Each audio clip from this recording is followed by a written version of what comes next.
अभिनंदन, आभार और बहुत बहुत स्वागत है दोस्तों ज्योतिष विज्ञान के इस ऐतिहासिक चैनल पर। और मैं हूं आप सबका एस्ट्रो दोस्त रुपेन आर शाह। 2024 के वर्ष का प्रथम दिन। अब जनरली अगले वर्ष की जो प्रिडिक्शंस है वो दिसंबर में आ जाती है, तो कई दर्शक पूछ रहे थे कि 2024 की सीरीज सर आपने दी नहीं है इस वर्ष। शनि के प्रभाव का ये वर्ष है। 2 + 0 + 2 + 4 जब आप ऐड करेंगे तो नंबर 8 आएगा, मतलब शनि के प्रभाव का ये वर्ष है। जब हमने युग परिवर्तन के पूरे दशक की बात की थी 2019 में, बहुत सारे लोगों ने बहुत कुछ कहा था, मजाक उड़ाया था। केमिस्ट्री टीचर एस्ट्रोलॉजर बन गया है, एक्सीडेंटल ज्योतिषी और न जाने क्या कुछ। परिवार कुछ हजार का था। अभी भी युग परिवर्तन की ये मूवी इंटरवल तक भी नहीं पहुंची, और इंटरवल से क्लाइमैक्स तक मतलब 2029 तक घटनाक्रम किस प्रकार से बदलेंगे। कई लोग ये सोच रहे होंगे कि यस सर आपने जो भी बताया, अब इतना कुछ तो हम देख चुके हैं। हमने कोविड की लहर के कारण पूरी दुनिया को थमते हुए देखा, भारत ने कोविड की दूसरी लहर का कहर देखा, आर्थिक मंदी की दस्तक विश्व के कई देशों में सुनाई दे रही है। युद्ध वाली परिस्थितियों में 2 मेजर फ्रंट्स खुल चुके हैं, रशिया यूक्रेन और इजराइल हमास, मतलब मिडल ईस्ट में अशांति है। भौगोलिक आपदाएं आ चुकी है। तो अब क्या बाकी है? मैं फिर से कह रहा हूं कि अभी तो बहुत कुछ बाकी है। क्यों? उसी के साथ हमने एक सेगमेंट की शुरुआत की थी, मास्टर की एंड सुवर्ण अक्षर, MKSA। आप लोगों ने जब सेगमेंट शुरू किया था कई लोगों को समझ में नहीं आया था, कुछ 20-50 लोग ही उसे देख रहे थे। आज वो संख्या हजारों में है, और जब ये इसका सेकंड फेज शुरू होगा 2025 के मध्य भाग के बाद, तब शायद लोगों को समझ में आएगा कि क्यों ग्रहों की बैलेंसिंग दैनिक रूप से अनिवार्य है। ब्रह्मांड में जो गतिविधियां होने वाली है उसका प्रभाव पूरे भूभाग के ऊपर पड़ना तय बात है।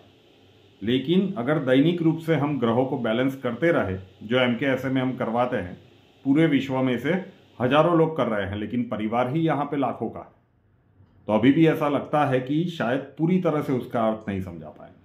चलिए, 2024 शनिदेव के प्रभाव का वर्ष ये टॉन सेट करेगा 2025 के मध्य भाग में, जब शनिदेव मीन राशि में आएंगे।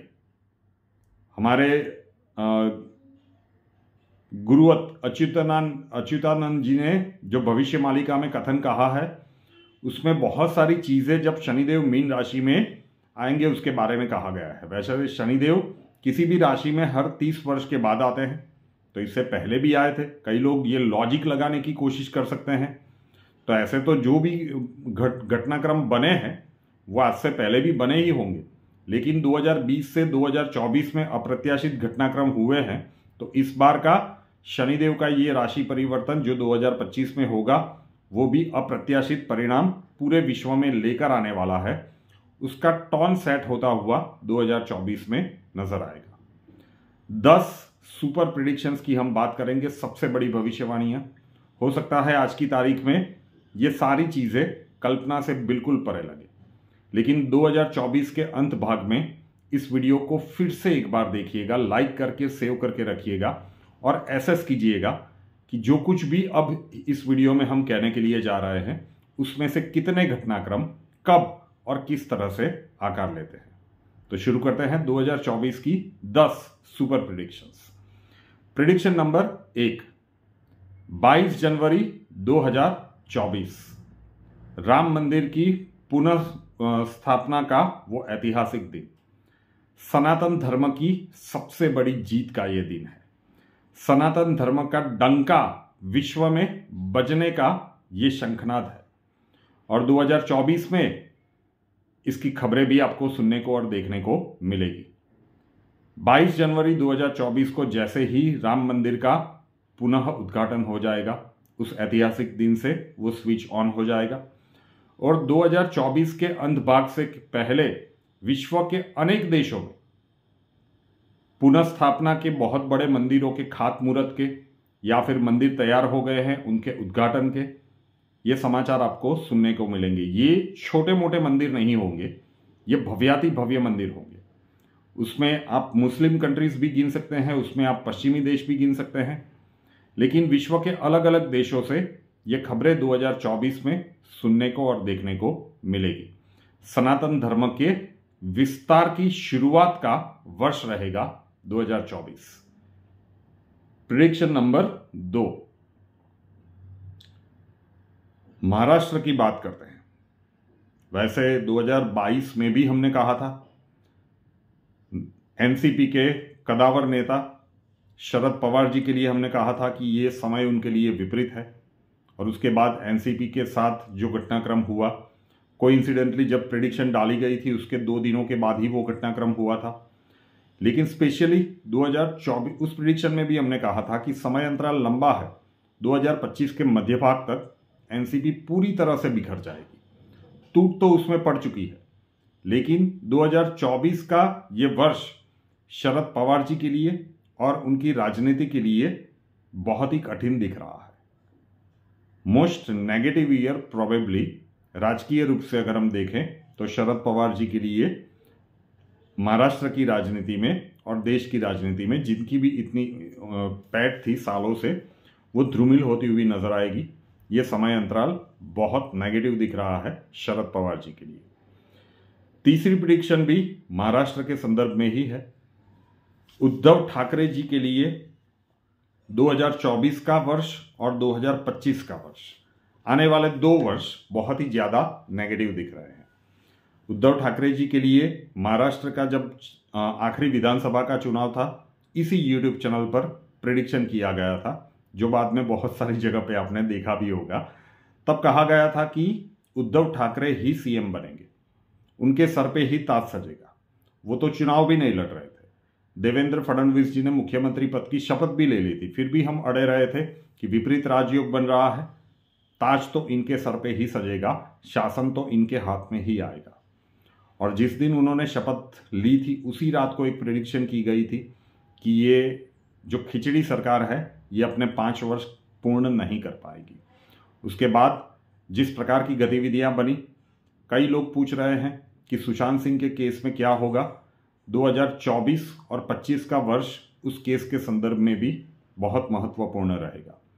2024 में उद्धव ठाकरे जी को स्वास्थ्य संबंधित कुछ बड़ी समस्याएं हो सकती है। उद्धव ठाकरे जी के लिए 2024 और 25 का वर्ष बिल्कुल ठीक नहीं दिख रहा है। प्रेडिक्शन नंबर 4, बात हम करें पश्चिम बंगाल की।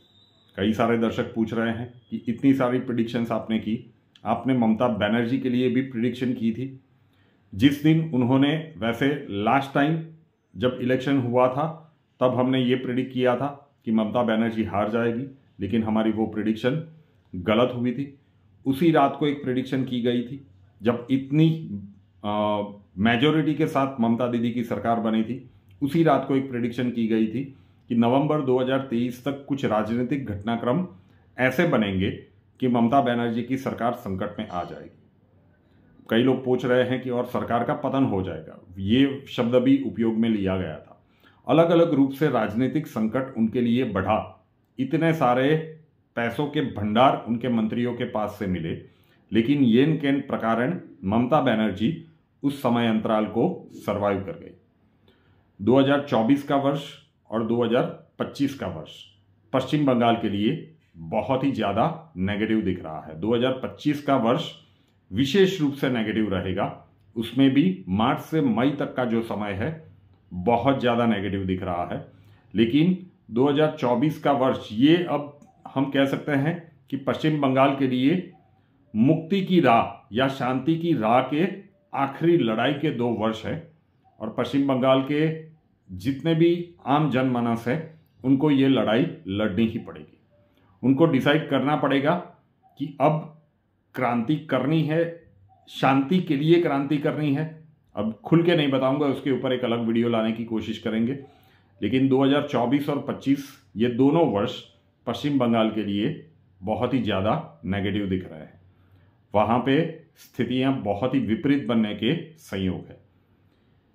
प्रेडिक्शन नंबर 5, पीओके के ऊपर अभी कुछ दिन पहले ही हमने प्रिडिक्शन की थी कि कौन से समय अंतराल 2024-25 में आ सकते हैं, मतलब पाकिस्तान ऑक्यूपाइड कश्मीर हो, पाकिस्तान के अलग अलग भाग हो।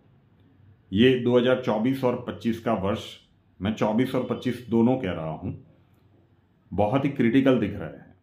आंतरिक परिस्थितियां भी विस्फोटक बनेगी और भारत कुछ ऐसी हरकतें करेगा, और जो भारत की नरेंद्र मोदी 3.0 की प्रिडिक्शन अभी शायद एक आध हफ्ते पहले की है कि अब जो भी पड़ोसी देश थोड़ी सी भी गुस्ताखी करने की कोशिश करेंगे, जून 2024 के बाद उसका मुंह तोड़ जवाब मिलेगा, और वो कोई सर्जिकल स्ट्राइक या एयर स्ट्राइक नहीं होगी, उससे बहुत बड़ा कुछ लीथल होगा। ये समय की राह देखनी पड़ेगी। तो ये पीओके और पाकिस्तान के लिए भी आने वाला वर्ष बहुत ही ज़्यादा नेगेटिव दिख रहा है। प्रिडिक्शन नंबर 6, दुनिया के जितने भी समंदर हैं उनके ऊपर से नज़र मत हटाना 2024 में। यहाँ पे कुछ बड़ा घटनाक्रम आकार ले सकता है। आतंकी हमला हो, युद्ध वाली परिस्थितियाँ हो, दो देशों के बीच एक कन्फ्लिक्ट हो। वैसे भी अभी हुती विद्रोहियों ने कुछ प्रयास किया था 2023 के अंत भाग में, लेकिन अलग अलग समुंदर की हम बात करें, मतलब जो मिडल ईस्ट में जाता है वो भी हो सकता है, जो साउथ चाइना सी मतलब ताइवान वाला है वो भी हो सकता है, लेकिन समंदर के ऊपर से नज़र मत हटाना। कुछ बड़े घटनाक्रम समंदर में बनने वाले हैं। मीन राशि जल तत्व की राशि है, जहां पे राहु आए हैं, और राहु इल्यूजन क्रिएट करने वाला ग्रह है। तो ये कहीं ना कहीं जल के द्वारा कुछ बड़ा घटनाक्रम आकार लेगा। इसलिए मैं कह रहा हूं कि समंदर के ऊपर से नजर मत हटाइएगा 2024 में। प्रिडिक्शन नंबर 7, चाइना और नॉर्थ कोरिया, ये दोनों देश 2024 में कुछ बड़ी खिचड़ी पका सकते हैं। कुछ बड़ा घटनाक्रम सामने आ सकता है। दोनों की मिलीभगत भी हो सकती है या इंडिविजुअल भी हो सकता है, लेकिन चीन और नॉर्थ कोरिया के द्वारा 2024 में कुछ बहुत बड़ी हरकत की जाए जियोपॉलिटिकल लेवल पर, शक्यताएं बहुत प्रबल है। तो चीन और नॉर्थ कोरिया के ऊपर से भी नज़र मत हटाइएगा। प्रेडिक्शन नंबर 8, भारत में वापिस आ जाते हैं। 1 जनवरी 2024 के दिन अभी एट प्रेजेंट भारत के जितने भी राज्य हैं उसमें जो भी मुख्यमंत्री है उसमें से कम 3 और प्रोबेबली 4 मुख्यमंत्री 2024 के अंत भाग से पहले जेल यात्रा कर चुके हो। बहुत ही प्रबल संयोग है। उसमें से एक नाम तो अभी चल ही रहा है, जो ईडी का पूरा शिकंजा कसा हुआ है, अरविंद केजरीवाल जी, और बाकी के 2 नाम भी इसमें शामिल होंगे। और ये जो 3 या 4 जिन भी मुख्यमंत्रियों की हम बात कर रहे हैं वो शासक पक्ष के नहीं होंगे, मतलब वो विपक्ष की जो सरकार होगी वहाँ के मुख्यमंत्री होंगे। लेकिन बहुत प्रबल संयोग है कि कम से कम 3 और प्रोबेबली 4 मुख्यमंत्री 2024 के अंत भाग से पहले जेल यात्रा कर चुके होंगे। प्रेडिक्शन नंबर 9, लोकसभा चुनाव के बाद जून 2024 से एक ऐसा घटनाक्रम शुरू होगा जब सत्ताधारी पक्ष के कुछ नेताओं के पीछे सीबीआई और ईडी हाथ धो के पड़ जाएगी। कई लोगों को मन में संशय रहता है कि ये सारी चीज़ें विपक्ष के साथ ही होती है, तो ये भ्रमणा भी 2024 में टूटने वाली है। ये भ्रमणा भी नरेंद्र मोदी की नई सरकार 3.0 वर्जन टूटने वाली है। जब शनिदेव के न्याय का वर्ष है, शुरुआत तो हो जाएगी 2025 और 26 के अंत भाग तक ये पूरा घटनाक्रम चलेगा, लेकिन इसकी तेज तर्रार शुरुआत अब 2024 में जून महीने के बाद देखोगे कि शासक पक्ष में भी जितने भी सत्ताधारी पक्ष हैं उनके जो नेता हैं जिनके ऊपर यह आरोप लगे होंगे, ऐसे बहुत सारे नेताओं के लिए समय विपरीत आने वाला है। ये बात तय दिख रही है, बिल्कुल आउट ऑफ द बॉक्स लग सकती है। तो ऐसा नहीं है कि सिर्फ विपक्ष के नेता ही शनिदेव के मतलब गलत किया है तो अब भुगतना पड़ेगा, चाहे वो विपक्ष हो। तो इसीलिए एक अलग बात की कि शासक पक्ष के भी कुछ नेताओं के नाम तो 2024 में ही आ जाएंगे। और प्रिडिक्शन नंबर 10, 2024 का वर्ष पूरे विश्व के लिए बड़ी नेचुरल कैलेमिटीज का वर्ष होगा। भारत में भी कुछ चक्रवात, कई जगह पे थोड़ा सा भूकंप, लेकिन विश्व में जो मेजर इंसिडेंट्स होंगे उसकी कंपैरिजन में भारत में इसका असर थोड़ा सा कम होगा। रेल अकस्मात और मार्ग अकस्मात मतलब व्हीकल एक्सीडेंट्स के कारण बहुत सारे लोगों की जानें जा सकती है। ग्रहण का जो समय है और 28 अप्रैल से 31 मई का जो समय है, वहाँ पे अगर ज़रूरी ना हो 2024 में तो हवाई यात्राएं थोड़ी सी टालनी चाहिए। वैसे ये छुट्टियों का भी समय होता है, लेकिन ये समय थोड़ा सा विपरीत दिख रहा है। यहाँ पे भी कुछ ऐसे घटनाक्रम घटित हो सकते हैं, थोड़ी सी सावधानी रखनी अनिवार्य है। तो ये थी 2024 की सुपर 10 सबसे बड़ी भविष्यवाणी। हर बार की तरह आज की तारीख में लॉजिक की तरह आप देखने जाओगे तो बहुत सारी प्रिडिक्शंस आपको बिल्कुल कल्पना से परे लग सकती है।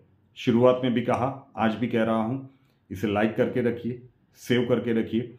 2024 के अंत भाग में इस वीडियो को फिर से एक बार देखिएगा कि इसमें कही गई हर एक बात कब किस प्रकार से सच होती है। रुपेनार शाह नाम के इस यूट्यूब चैनल को अभी तक सब्सक्राइब नहीं किया है तो कर लीजिए, साथ वाला बेल आइकॉन दबा दीजिए और उसके बाद 3 ऑप्शंस आएंगे, ऑल के ऊपर क्लिक कर दीजिए ताकि हर नए वीडियो की नोटिफिकेशन आपको सबसे पहले मिलती रहे। हमसे अगर लाइफ के किसी प्रॉब्लम के लिए सॉल्यूशन चाहते हैं, स्वागत है आपका। व्हाट्सएप नंबर थंबनेल में दिया हुआ है, कॉल मत कीजिएगा, कॉल्स हम नहीं ले पाएंगे। अपना नाम, बर्थ डिटेल्स और प्रॉब्लम्स डिटेल्स के साथ व्हाट्सएप नंबर 9714443110 9714443110 उसके ऊपर लिख दीजिए। अक्षय जी आपको वहां पे मिलेंगे, प्रोसीजर वहां पे समझा दिया जाएगा। नए वीडियो के साथ फिर मिलेंगे। जय हिंद।